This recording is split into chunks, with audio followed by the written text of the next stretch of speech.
Intro: 20 stars who lived as someone else. What if I told you that some of Hollywood's most iconic stars never truly lived as themselves? Behind the flawless smiles, the carefully lit close-ups, and the meticulously constructed personas, there were fractured identities, actors and actresses who spent their entire careers, and in some cases their entire lives, performing a role far more complex than any script ever offered. They weren't just acting on screen, they were acting every waking moment. In an industry obsessed with image, perfection, and control, many stars were forced or chose to live under assumed names, deny their origins, conceal their desires, or mask their true selves behind studio-forged facades. They became legends, but at the cost of their authenticity. You may know them as Monroe, Grant, Hudson, or Garbo. But behind those names were hidden stories of reinvention, repression, and survival. Some altered their appearances, others rewrote their heritage. A few disappeared entirely the moment the camera stopped rolling. All of them were playing the ultimate role, the one Hollywood demanded. So tonight, we're peeling back the glamour and unmasking the truth. These are 20 stars who lived as someone else, not just for a scene or a season, but for a lifetime. Which of these stories will make you question what was real and what was performance? 1. Norma Jean Mortensen, the woman behind Marilyn Monroe. Before the platinum curls, the red lips, and the breathy voice, there was Norma Jean, a girl with no father, a troubled mother, and a camera-ready smile that hid years of instability. She was never supposed to become Marilyn. Marilyn was invented piece by piece by studio executives, stylists, and publicists who erased her past like it was bad lighting. They bleached her hair, reshaped her nose, taught her how to walk, talk, flirt, and giggle on command. Norma Jean didn't disappear overnight. She was slowly smothered until only Marilyn remained. The world fell in love with the fantasy, but few noticed the woman cracking beneath the image. She tried to reclaim her voice through serious roles, production power, and confessional interviews. But every attempt to be real was met with ridicule or rejection. She belonged to the myth, not to herself. When she died in 1962, headlines mourned the star. But Norma Jean had already been gone for years. Was Marilyn Monroe a persona she controlled or a prison she couldn't escape? 2. Cary Grant, reinvented by charm, haunted by silence.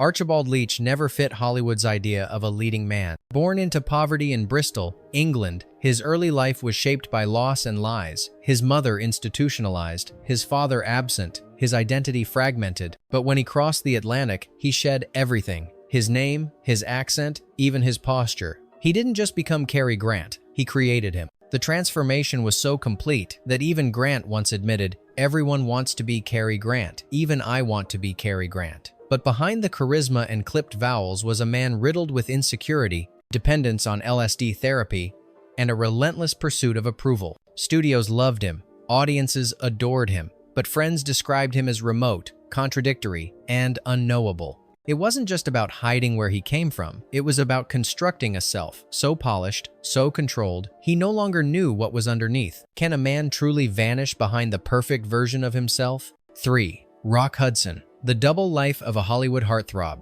He was the image of masculine perfection, tall, broad, shouldered, soft, spoken but strong. Rock Hudson was everything 1,950 seconds America wanted in a man, and everything he was told he couldn't be. Born Roy Harold Scherer Jr., he was a shy, stuttering mechanic's son with dreams too big for his background. But when he entered Hollywood, he was given a new name, a new story, and strict instructions: never reveal the truth. His studio arranged fake dates, orchestrated a sham marriage, and built a public life around the illusion of heterosexual domesticity. Off-screen, he lived cautiously, quietly falling in love in shadows, attending parties where cameras weren't allowed. When he was diagnosed with AIDS in the 1,980 seconds, it shattered the illusion. America mourned the loss of a symbol, but also reeled from the truth. They had never truly known him. Did Rock Hudson's fame protect him or erase him? 4. Hedy Lamarr, the inventor behind the bombshell. She was called the most beautiful woman in the world, a screen siren whose face launched 1,000 fantasies. But Hedy Lamarr was more than her looks, and that was precisely the problem. Hollywood only wanted her body. The rest, they tried to silence. Born Hedwig Kiesler in Austria, she had fled a controlling marriage and a continent on the brink of war. In America, she became Hedy Lamarr, a glamorized name, a glamorized image, Behind the scenes, she worked on frequency-hopping radio signals, a foundational concept for Wi-Fi and Bluetooth. Studios laughed. Producers dismissed her technical sketches as vanity projects. While men played scientists on screen, Hetty was one in real life working by lamplight after long days of being objectified. She died without proper credit, without patents, without royalties. Hollywood celebrated the icon, but buried the intellect. How many geniuses have we overlooked because they wore lipstick? 5. Rita Hayworth, the manufactured goddess. Rita Hayworth didn't exist, not in the beginning. She was born Margarita Carmen Cancino, the daughter of Spanish dancers, her face shaped by her heritage. But to the studios, that heritage was a liability. They raised her hairline with electrolysis, dyed her hair auburn, changed her name. Latin became all American. The public never knew. To them, she was perfection, the love goddess. But the transformation came with a cost. Rita once said, "Men go to bed with Gilda, but they wake up with me." That wasn't just bitterness, it was grief. She had become someone else to be loved, only to find herself forever unloved for who she really was. Behind the sultry poses and choreographed interviews was a woman slowly fading from her own story. If you're loved only for your illusion, were you ever truly seen? 6. Merle Oberon, the actress who erased her origin. Merle Oberon rose through British and American cinema as a delicate beauty with an exotic appeal, but never so exotic as to challenge her whiteness. That was by design. She was born Estelle Merle O'Brien Thompson in Bombay, India, to a Sri Lankan mother.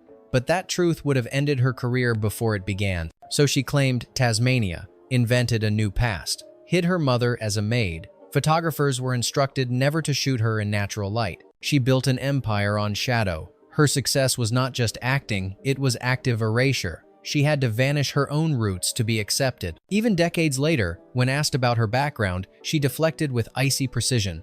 Her secret died with her, or so she thought. How many careers in Hollywood were bought with silence, and how many identities were lost in the trade? 7. Montgomery Clift, the torn self beneath the idol. He was the new kind of leading man, sensitive, introspective, raw. Montgomery Clift didn't embody masculinity the way Bogart or Gable did. He redefined it. But his truth was something the world wasn't ready to accept. Privately, he loved men. Publicly, he dated women for the cameras. The conflict tore at him. Friends said he lived like a house with the lights off, wandering between fame and inner fracture. After a car crash in 1956, his already fragile psyche shattered further. His beautiful face was damaged, but what haunted him more was the loss of control over his image. He kept working haunted eyes, slurred lines, emotional implosions. No longer just acting on screen, Clift had become a living ghost. He was still playing the role of Montgomery Clift long after the man had stopped existing. How much of him was real,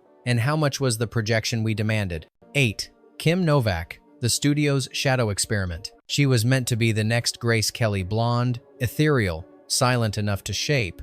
But Kim Novak wasn't a copy. She was complex, insecure, rebellious, and determined not to be controlled. Columbia Pictures had other plans. They micromanaged everything: her voice, her posture, her lovers. They resented her real-life relationships, especially with Sammy Davis Jr., a black entertainer. At a time when interracial romance was taboo and career-ending, they applied pressure, threats, silence. In Vertigo, she played a woman forced to transform into someone else for a man's obsession. The role wasn't fiction, it was prophecy. Kim Novak was transformed, erased, repackaged, both on screen and off. She withdrew from Hollywood not because she failed, but because she refused to become an echo of someone she never was. What if the most haunting performance in film history was actually autobiographical?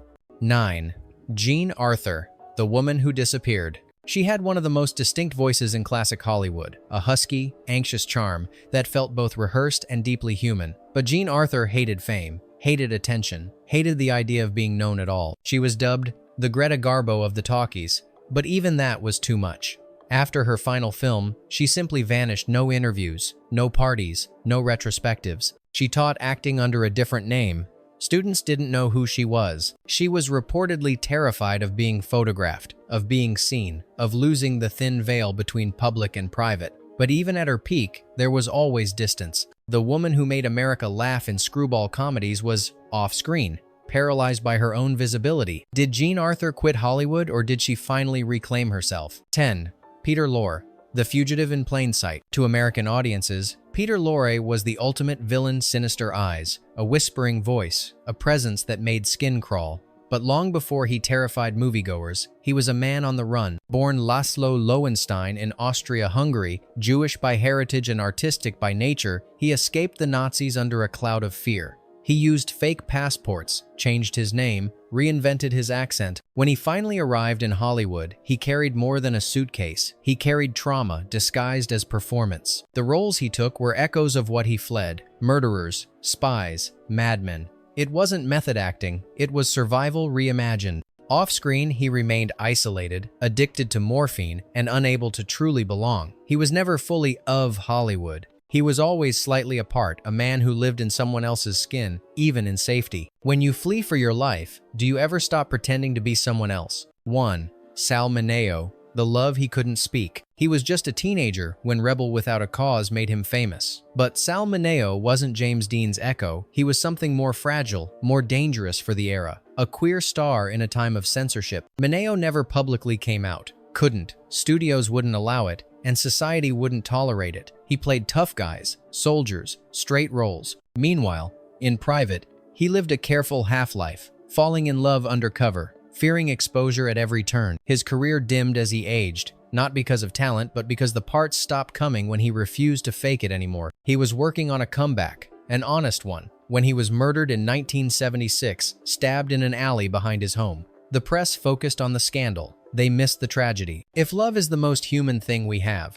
what does it mean to hide it your whole life? 12. Anna May Wong, the star America wouldn't let shine. She was the first Chinese-American movie star, but Anna May Wong never got to be the heroine. Not really. She was born in Los Angeles, fluent in English, elegant in every sense, but Hollywood cast her as the seductress, the servant, the sinister other. When the lead role in The Good Earth, a Chinese character, went to a white actress in yellowface, Wong didn't protest. She was exhausted. She had spent a lifetime playing versions of herself that weren't allowed to be real. She left for Europe, where she was celebrated, but America remained unchanged. Even when she returned, the roles were limited, the ceiling unmoved. She died without ever playing the lead she deserved, because the country of her birth wouldn't allow her to be American on screen. What happens when your identity is so visible, yet always written by someone else? 13. Dolores Del Rio, the beauty Hollywood kept at a distance. She was one of the first Latina stars to conquer Hollywood. Dolores Del Rio,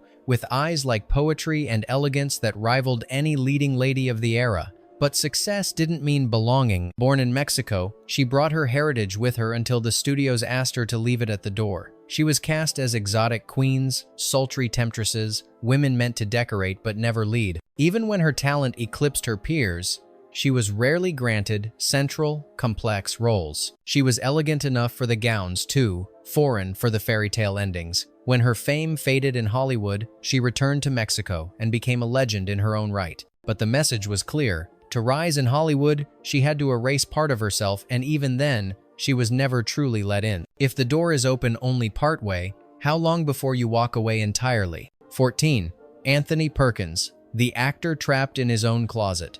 To the world, he was Norman Bates' fragile, twitchy, unforgettable. But Anthony Perkins was more than his most famous role. He was also a man constantly hiding the most human part of himself. Quietly gay in a time when being so was career suicide, he lived with deep contradictions. He dated women in public, built an image of awkward bachelorhood, and even married a woman later in life, possibly out of fear, possibly for protection. Throughout it all, his true self remained locked away. He had long-term relationships with men, including actor Tab Hunter, but rarely spoke of them. His performances always seemed haunted because they were. Perkins wasn't just playing repression, he was living it. He died in 1992, just as Hollywood began inching toward honesty. Too late for him, too early for so many others. When the performance is self-erasure, does applause feel like punishment? 15. Greta Garbo, the woman who chose silence. She was the embodiment of mystery. Greta Garbo arrived from Sweden and immediately commanded the screen icy, distant, magnetic. But the image wasn't just a studio creation, it was a shield. She rarely gave interviews, never attended premieres,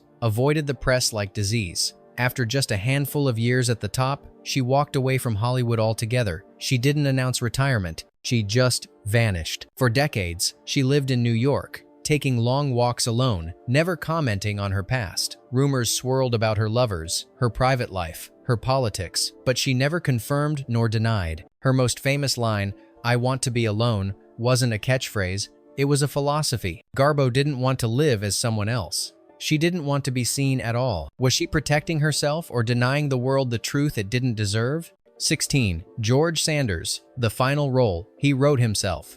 He built a career playing charming scoundrels, eloquent villains, and cultured cynics. George Sanders was the voice of smooth disdain, a man who always seemed in control, even when he wasn't. Behind the scenes, he was plagued by depression, detachment, and a growing sense that the world no longer had a place for him. As his roles declined, so did his sense of self. He had outlived the version of himself that Hollywood had made famous. In 1972, he checked into a hotel in Barcelona, wrote a suicide note that read, "Dear world, I am leaving because I am bored," and overdosed on barbiturates. The message was delivered with his trademark dryness, but the pain beneath it was unmistakable. Even in death, Sanders performed. His final act was in character, but perhaps that was the problem. He had played the role too long to ever find the man beneath. What happens when the performance doesn't end because the actor never stopped pretending? 17. John Gilbert, silenced by sound. In the silent era, John Gilbert was royalty. Handsome, passionate, the very idea of romance in motion. But when sound arrived, his kingdom fell not because of his voice, but because of how studios rewrote the narrative. Rumors spread that his voice was high, unmanly, unsuitable for talkies. In truth, his voice was fine, but studio politics, feuds with Louis B. Mayer, and a refusal to play by MGM's rules led to his decline. He became a victim, not of sound, but of sabotage. Unable to reclaim his place, he spiraled into alcoholism, obscurity, and heart failure by age 36. The man who had once whispered love on screen died unheard. Hollywood didn't just take his spotlight, it took his identity. When a lie is repeated loudly enough, does it become the truth even to the one being lied about? 18. Elizabeth Taylor, the goddess and the caged woman. She was Hollywood's eternal jewel, lavender eyes, diamonds, scandals, and husbands. But Elizabeth Taylor was not just the icon. She was also a woman constantly trying to step outside the myth that enveloped her. From the age of 10, she was packaged. Every relationship, every illness, every indulgence became tabloid fuel. As the media fed on her image, she tried to define herself through activism, through love, through anger. But the world always preferred the character Liz, not Elizabeth. She once said, "I've been through it all, baby. I'm Mother Courage." Behind the melodrama was a survivor who never fully got to be ordinary. She played the role of Elizabeth Taylor so well that no one ever asked what it cost her. If everyone wants a piece of you, is there ever anything left for yourself? 19. Judy Holliday, too smart to be safe. She played ditzy blonde so convincingly that audiences assumed the act was real. But Judy Holliday was hiding something in plain sight, a razor-sharp mind that terrified the men around her. Her IQ reportedly measured at 172. She read voraciously, wrote essays, debated politics. But studios warned her not to show it, not to threaten her male co-stars, not to break the illusion. So she smiled, flubbed lines, played dumb. And the world laughed along. When she testified during the McCarthy hearings, she answered every question with deliberate confusion, dodging blacklisting by playing the very role they expected from her. It was brilliant theater and heartbreaking strategy. She lived inside a character she created, because the real Judy was deemed too dangerous. When intelligence becomes a threat, how much must you pretend just to be allowed to exist? 20. Marlon Brando, the man of 100 masks. He was the rebel, the sex symbol, the genius, the recluse. Marlon Brando wore more masks than most actors dared to try, and perhaps that was the point. He detested fame yet chased it, craved privacy yet delivered unforgettable performances. He ridiculed the industry but stayed within it. His sexuality, his politics, his persona, they shifted like shadows, unpredictable and unapologetic. Brando once said, "Acting is lying for a living." But no one lied with more conviction or more pain. Was he hiding from the world or from himself? Those closest to him never quite knew. He was adored, feared, misunderstood, because he never gave the world a final version of who he was. Only fragments, only masks. If you change your face enough times, does the original even exist anymore? Bonus: Gary Cooper, the man who left the room before you entered. To many, Gary Cooper was the embodiment of stoic masculinity, tall, reserved, honorable. He didn't speak much, didn't emote much, and never gave interviews that revealed anything beyond the surface. But beneath the silence was elaborate. Born Frank James Cooper, he adopted Gary at the studio's suggestion, a harder, cleaner name. But that was only the beginning. As his fame grew, he began removing parts of himself. Political views, personal desires, doubts, grief, they were carefully locked away. He didn't just avoid vulnerability, he erased it. His public persona was so controlled that even those closest to him described him as unknowable. He had affairs, yes, but friends questioned if anyone truly knew what he wanted, or feared, or loved. It was as if he'd walked out of the room before you ever got there, leaving only the shadow of a man behind. He lived as the ultimate American hero on screen, but in real life, he may have been playing the longest, most impenetrable role in Hollywood. What if someone wears the mask so well, so long, that it stops being a mask and becomes the only face they have? They were legends, yes, but also illusions. In a town built on fiction, these stars paid the price of survival by living lives that were never fully theirs. Some chose the mask, others had it forced upon them, and in the end, most were remembered not for who they were, but for the roles they were told to play. Behind every name was a hidden face. Behind every performance, a private war. So tell us, which of these stories felt like freedom and which felt like captivity? Was there one star you think truly escaped the role they were forced to live? Leave your thoughts below. And if you want more stories from the other side of the curtain, subscribe, share, stay curious.